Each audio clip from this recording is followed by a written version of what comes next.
Hello students. Vector का episode number 18 शुरू करेंगे आज। लास्ट एपिसोड के अंदर हम लोगों ने कवर अप किया था क्या, लॉज ऑफ कॉम्बिनेशन हम लोगों ने कर लिए थे। दो लॉज हमने देखे थे, ट्रायंगल एंड पॉलीगन लॉ हम लोगों ने डिस्कस किया था। अब आगे चलते हैं, आज अपने स्टार्ट करेंगे सबसे important law, parallelogram law. Okay, तो हमें सब्सक्राइब कर लो ताकि आपको अपडेट्स मिलती रहें। तो चलिए एपिसोड नंबर 18 शुरू करेंगे। लॉ ऑफ पैरेललोग्राम सबसे इंपॉर्टेंट रूल है ये वेक्टर्स के अंदर एडिशन का। ठीक है, तो चलो शुरू करते हैं। देखिए ट्रायंगल और पॉलीगन में क्या हो रहा था, हम वेक्टर को साइड मान रहे थे किसी ट्रायंगल की, किसी पॉलीगन की। इसमें क्या होगा, इस पर्टिकुलर लो में जो ध्यान रखने वाली बात है, मान लेते हैं एक वेक्टर हमारे पास कुछ इस तरह से है, let this is P vector, और उसी तरह जो दूसरा वेक्टर है वो हमारे पास कुछ इस तरह से है, क्यू वेक्टर। इसको समझिएगा आराम से, आप चीजें कवर अप कर पाएंगे। पी वेक्टर और क्यू वेक्टर क्या है, किसी पैरेललोग्राम की टू एडजेसेंट साइड्स हैं। पी वेक्टर और क्यू वेक्टर क्या है, किसी भी पैरेललोग्राम की टू एडजेसेंट साइड्स हैं जो एक दूसरे के साथ एक पर्टिकुलर एंगल बनाती हैं। लेट इन दोनों के बीच का जो एंगल है हम लोग एज्यूम कर लेते हैं that is alpha. P vector और क्यू वेक्टर किसी एक पैरेललोग्राम की टू एडजेसेंट साइड्स हैं जो एक दूसरे के साथ कोई पर्टिकुलर एंगल बनाती हैं अल्फा।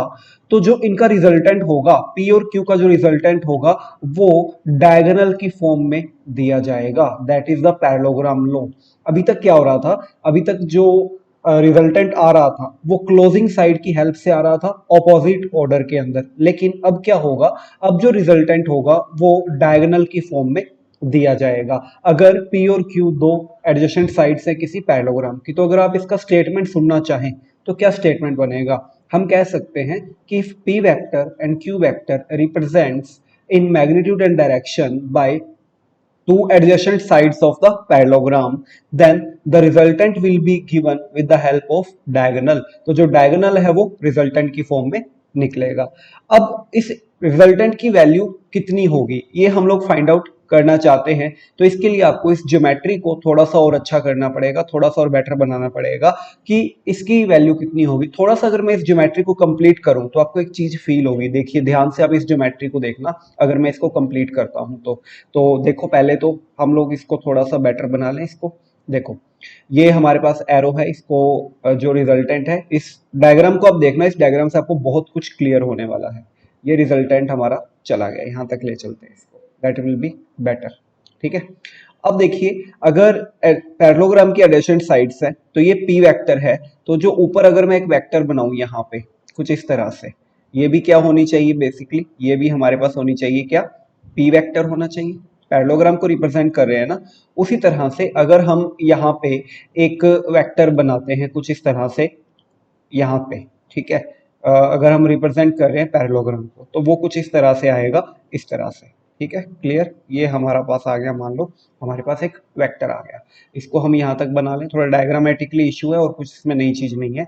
तो अगर ये पी वेक्टर है तो ये भी पी वेक्टर, अगर ये क्यू वेक्टर है तो ये भी क्यू वेक्टर। अब थोड़ा आप ध्यान से देखो, आप इस पैरेललोग्राम को देखो ध्यान से, ये दो ट्रायंगल से मिलकर बना हुआ है। बड़ी इंटरेस्टिंग सी बात होने वाली है जिसमें क्यू वेक्टर और पी वेक्टर दोनों सेम ऑर्डर में है। अगर आप ट्रायंगल नंबर 1 को देखो, क्यू वेक्टर और पी वेक्टर दोनों सेम ऑर्डर में है, और जो रिजल्टेंट है ध्यान से देखो, जो रिजल्टेंट है वो ऑपोजिट ऑर्डर में क्लोजिंग साइड से दिया जा रहा है। तो ट्रायंगल लॉ के अंदर यही तो पढ़ा था हम लोगों ने बच्चों, कि क्यू वेक्टर पी वेक्टर दो वेक्टर्स हैं और जो रिजल्टेंट है वो ऑपोजिट साइड में क्लोजिंग साइड से दिया जा रहा है ऑपोजिट ऑर्डर में। तो इसका मतलब आप आर वेक्टर को ट्रायंगल 1 से क्या लिख सकते हो बच्चों, आप लिख सकते हो P vector plus Q vector. ये मैंने आपको लिखना सिखाया है कौन से एपिसोड में, एपिसोड नंबर 17 के अंदर ये मैंने आपको लिखना सिखाया है, तो you can watch that episode. Clear, अब बात करते हैं इसकी, ये सेकंड वाले को ध्यान से देखो। इसमें भी अगर आप देखें पी वेक्टर और क्यू वेक्टर, पी वेक्टर देखिए और क्यू वेक्टर देखिए, ये दोनों सेम ऑर्डर में जाते हुए वेक्टर्स हैं और ये सेम ऑर्डर में जा रहे हैं। और आर वेक्टर यहां भी क्या आ रहा है, closing side and opposite order से आ रहा है। आर वेक्टर यहां भी क्या आ रहा है, क्लोजिंग साइड ऑपोजिट वेक्टर से। कैसे, पी इधर जा रहा है, क्यू इधर जा रहा है, आर ऑपोजिट साइड में क्लोजिंग वेक्टर की फॉर्म में इधर आ रहा है। इसका मतलब यहां भी मैं क्या लिख सकता हूं, R vector equal to P vector plus Q vector. तो बेसिकली अगर हमें बोला जाए कि रिजल्टेंट की वैल्यू क्या होती है, चाहे देखो ध्यान से, चाहे वो ट्रायंगल लॉ का रिजल्टेंट है, चाहे वो पैरेललोग्राम का रिजल्टेंट है, आर वेक्टर को हमेशा किससे डिनोट किया जाता है बच्चों? आर वेक्टर को डिनोट किया जाता है P vector plus Q vector से। और ये हमने चीज प्रूव करी है अभी दो ट्रायंगल्स को देख के कि कोई ज्यादा डिफरेंस नहीं होता दोनों के अंदर, दोनों ट्रायंगल से मिलके भी आपको वही आउटपुट मिलता है जो एक ट्रायंगल से मिलता है। तो पैरेललोग्राम को हम बोल सकते हैं कि दो ट्रायंगल से मिलके बना हुआ है और जो आउटपुट है वो हमेशा क्या आता है? R vector plus P vector plus Q vector. ठीक है, देखो बच्चों ये तो हो गया वेक्टर फॉर्म, ये हो गया वेक्टर फॉर्म। अब अगर हमें बोला जाए कि इसका मैग्नीट्यूड क्या होगा, what will be the magnitude, तो ये समझने वाली बात है कि आर वेक्टर का मैग्नीट्यूड क्या होगा। मैग्नीट्यूड याद है पिछले लेक्चर्स में हम लोगों ने डिस्कस किया था। तो चलिए एक बहुत इंपॉर्टेंट डेरिवेशन करने वाले हैं, इस आर वेक्टर का मैग्नीट्यूड निकालेंगे। क्लियर? तो इतना आप लोगों को समझ आया होगा। स्टेटमेंट मैंने बोला है, आप वीडियो को पॉज करके बैक करके नोट कर सकते हैं स्टेटमेंट, और डायग्राम अपना तैयार रखना। चलते हैं आगे। तो हम फाइंड आउट करने वाले हैं वैल्यू ऑफ द रिजल्टेंट। तो देखिए इसके लिए मैं फिर से एक बार डायग्राम बनाऊंगा प्रॉपर। कुछ इस तरह से हमारे पास वेक्टर्स हैं, एक वेक्टर ये आ गया हमारे पास, दूसरा वेक्टर, ये काम करते हैं इसको अपने कुछ इस तरह से बना लेते हैं। देखो क्योंकि एक्चुअली बनता तो कुछ ऐसे ही है हमारे पास प्रॉपरली, तो ये हमारा बेसिकली एक पैरेललोग्राम बन गया। क्लियर? अब इसमें जो चीज एडिशनली अपने को चाहिए वो मैं थोड़ा सा ऐड कर लेता हूं, जो हमें जरूरत पड़ेगी जिस चीज की। एक साइड हो गई हमारे पास और इस तरह से एक साइड हो गई हमारे पास। ठीक है, और बेसिकली ये हमारा डायग्राम कंप्लीट हो चुका है। ओके, ये हमारा क्या था अगर आपको याद हो, ये था पी वेक्टर और ये क्या था? Q vector. उसी तरह से ये भी क्या था? पी वेक्टर, और उसी तरह से ये भी क्या था? Q vector.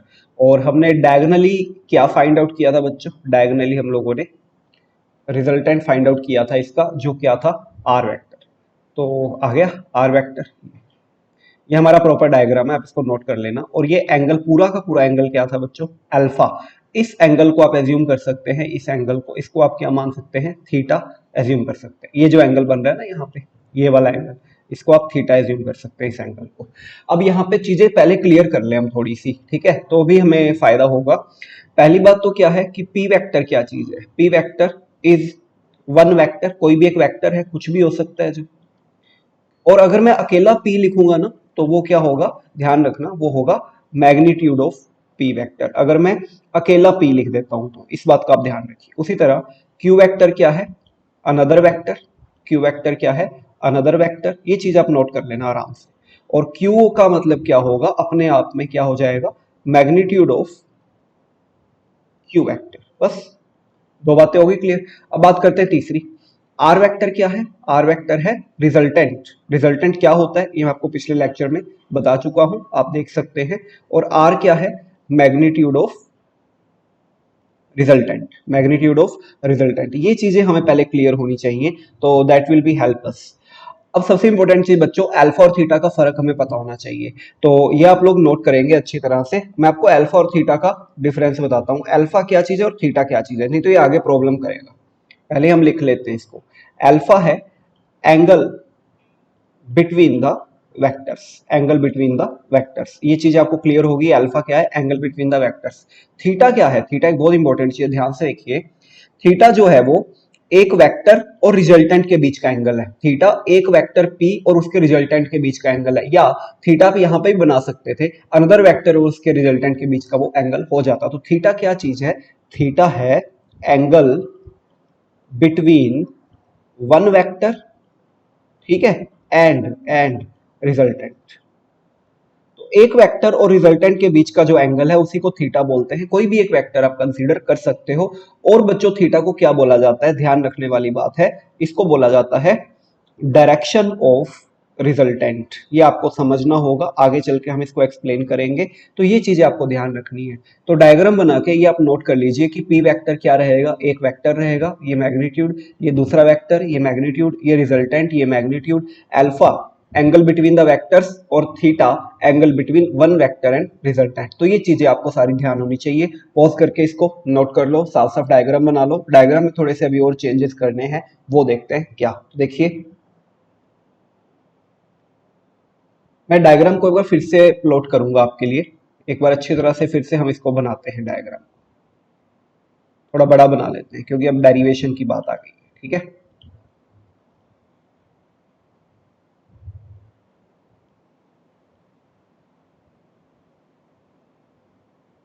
ये हमारा प्रॉपर डायग्राम बन जाएगा। मैं रिजल्टेंट भी बना लेता हूँ यहाँ पे, that will be also required.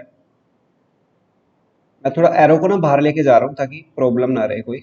इस तरह से ये लो, ये हमारा डायग्राम बन चुका है।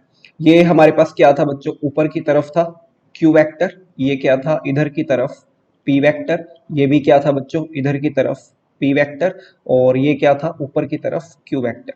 ये मैंने एक्स्ट्रा बढ़ाया हुआ है। ये एंगल कितना था आपको ध्यान होगा, अभी बताया था थीटा, और ये एंगल क्या है अल्फा। तो देखिए ज्योमेट्री से अगर ये वाला एंगल अल्फा है तो ऑब्वियस सी बात है ज्योमेट्री से ये एंगल भी क्या हो जाएगा, अल्फा हो जाएगा। एडजेसेंट एंगल्स हैं, कोई प्रॉब्लम नहीं है, क्लियर। आप इस ट्रायंगल को नाम दे सकते हैं ओ ए बी सी डी। ठीक है, ये हमारा ट्रायंगल है, पूरा का पूरा हमने इसको नाम दे दिया पैरेललोग्राम को। तो चलिए डेरिवेशन शुरू करते हैं। ठीक है, सबसे पहले आप देखिए डेरिवेशन आपको पता है स्टेप बाय स्टेप चलना होता है हमेशा। पहला स्टेप हमें लर्न होना चाहिए, हम चाहते हैं कि आर वेक्टर का मैग्नीट्यूड निकाला जाए, मतलब क्या निकाला जाए बच्चों, आर निकाला जाए।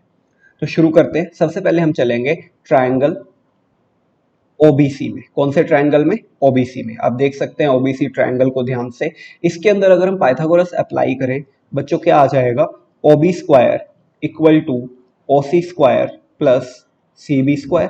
अगर हम इसके अंदर पाइथागोरस अप्लाई करते हैं, OB square equal to OC को बच्चों आप ओडी प्लस डीसी लिख सकते हैं बहुत आसानी से, आई थिंक ये आपके लिए प्रॉब्लम नहीं है। और सीबी को हम सीबी बढ़ा रहने देते हैं। ये क्वेश्चन नंबर हमारी होगी 1।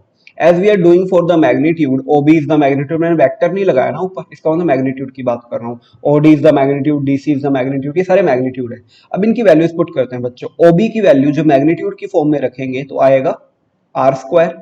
ओडी की वैल्यू जब मैग्नीट्यूड की फॉर्म में रखोगे तो पी, अभी हमें डीसी की वैल्यू नहीं पता इसलिए स्क्वायर, और अभी हमें सीबी की वैल्यू भी नहीं पता इसलिए स्क्वायर। Equation number 2। अब हमारा टारगेट क्या है, हमारा टारगेट है हमें आर की वैल्यू निकालनी है और फाइनली आउटपुट निकालना है आर का, लेकिन उससे पहले हमें डीसी और CB, you are saying this कि डीसी और सीबी इसको भी फाइंड आउट करना पड़ेगा। तो डीसी और सीबी को फाइंड आउट करने के लिए मैं क्या करूंगा, I will use the triangle BDC. आप ये जो ट्रायंगल देख रहे हैं बीडीसी, मेरे को ये यूज करना पड़ेगा। तो देखिए इन ट्रायंगल बीडीसी, शुरू करें बीडीसी ट्रायंगल को, तो देखो क्या लिखा जाएगा। यहां पे मैं इस बीडीसी ट्रायंगल के अंदर साइन अल्फा और कोस अल्फा की वैल्यू निकालना चाहूंगा। ठीक है, बीडीसी ट्रायंगल के अंदर साइन अल्फा और कोस अल्फा की वैल्यू निकालूंगा एक एक करके। तो पहले अपने साइन अल्फा निकालते हैं। साइन अल्फा क्या होता है बच्चों, पी अपॉन एच। पी कितना है बच्चों, पी है इसका सीबी, और एच क्या है, एच बच्चों है बीडी। ठीक है, देख सकते हो। तो sine alpha P is CB, CB का मतलब हमें नहीं पता, लेकिन एच क्यू डी, बीडी का मतलब तो हमें पता है ना, बीडी का, बीडी की वैल्यू क्यू, अगर ये क्यू है तो ये भी क्यू, तो बीडी की वैल्यू क्यू। तो बच्चों बीसी या सीबी की वैल्यू क्या आ गई जो रिक्वायर्ड थी, क्यू साइन अल्फा। ठीक है, equation number 3 that will be useful.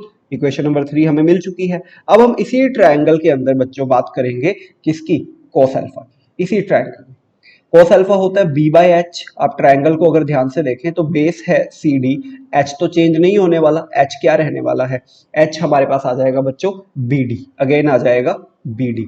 तो cos alpha C D upon क्या बच्चों, क्यू। तो यहां से सी डी कितना आ जाएगा, सी डी आ जाएगा क्यू कोस अल्फा।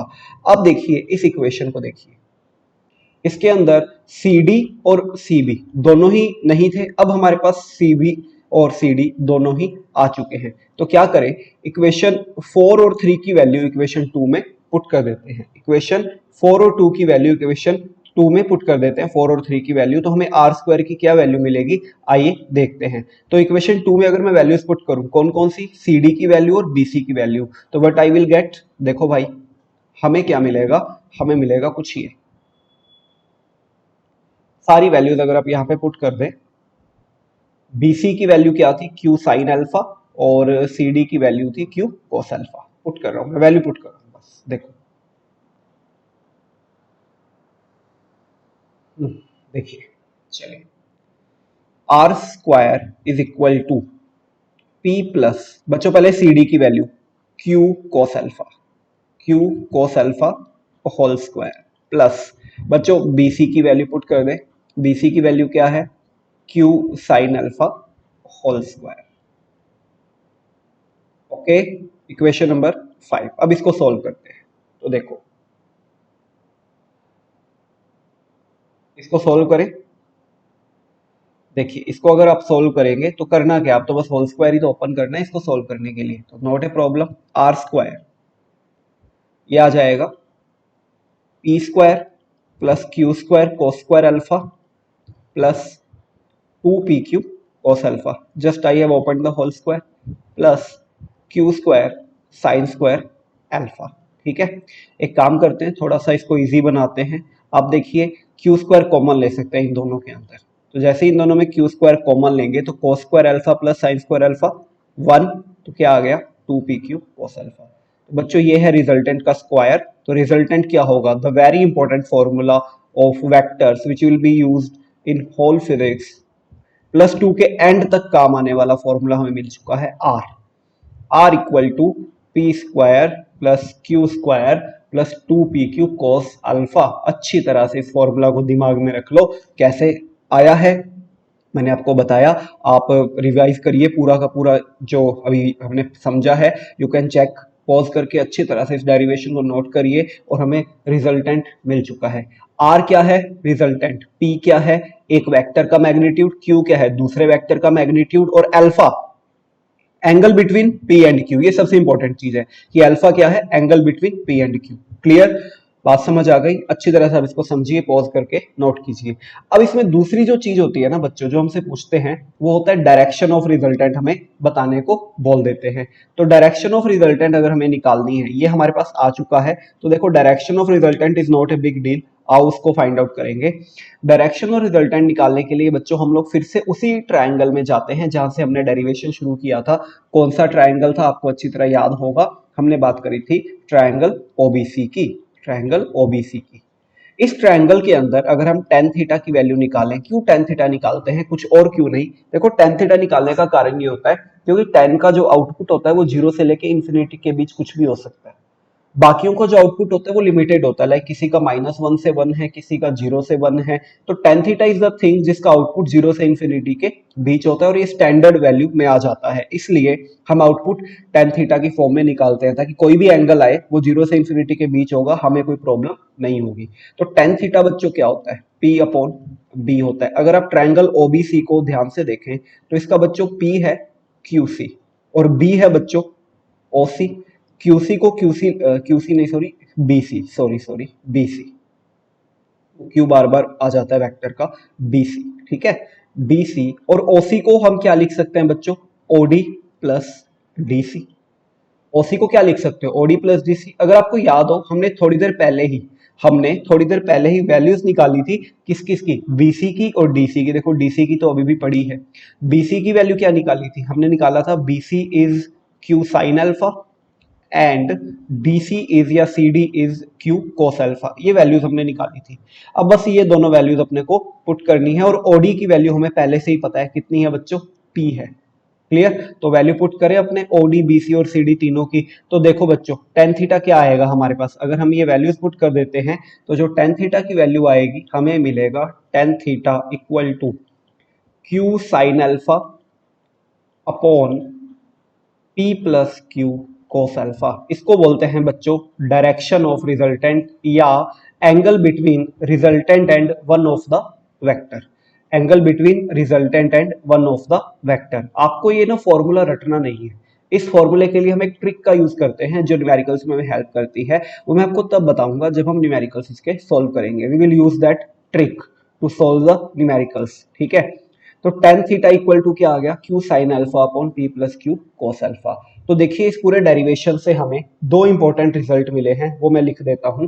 कौन कौन से रिजल्ट मिले हैं बच्चों, पहला कि रिजल्टेंट का फॉर्मूला क्या होता है बच्चों, रिजल्टेंट का फॉर्मूला होता है P square plus Q square plus 2PQ cos theta.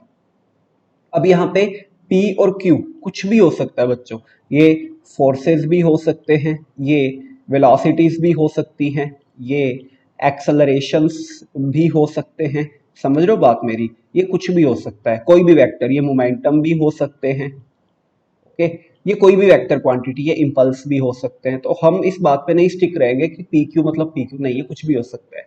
Theta sorry alpha हमने निकाला था, सॉरी अल्फा निकाला था। अल्फा क्या रहता है, एंगल, अब यहाँ कोई फर्क नहीं पड़ता, देखो थीटा हो चाहे अल्फा हो, हमें तो angle between the vectors check करना है बस। यहाँ पे जो आएगा वो एंगल बिटवीन द वेक्टर्स आएगा, 30 डिग्री 50 डिग्री कुछ मर्जी हो। जब क्वेश्चंस करेंगे you will get the things कि ये चीजें मायने नहीं रखती हैं, यहाँ कुछ भी एंगल आ सकता है। दूसरा हमने निकाला resultant tan alpha tan theta, sorry tan theta क्या निकाला बच्चों, हमने निकाला Q sine alpha upon P plus Q cos alpha. ये फॉर्मूला आपको नहीं रटना है, याद करने के लिए हमारे पास एक फॉर्मूला है, वो ये है। इसको निकालने की हमारे पास ट्रिक आएगी जब हम न्यूमेरिकल्स डिस्कस करेंगे। क्लियर। तो बेसिकली ये दो आउटपुट बहुत इंपॉर्टेंट है। अपने नेक्स्ट वीडियो के अंदर इसके स्पेशल केसेस देखेंगे, कहाँ कहाँ कैसे कैसे हम इनको डायरेक्ट यूज कर सकते हैं और वैल्यू रख सकते हैं, और टेन थीटा का कैसे आउटपुट निकाला जाता है। तो we will discuss some special cases in the next video. And तब तक आप लोग पिछली वीडियोस देखिए एंड चैनल को सब्सक्राइब कर लो। मिलते हैं बहुत जल्दी नेक्स्ट वीडियो में। Take care, bye bye.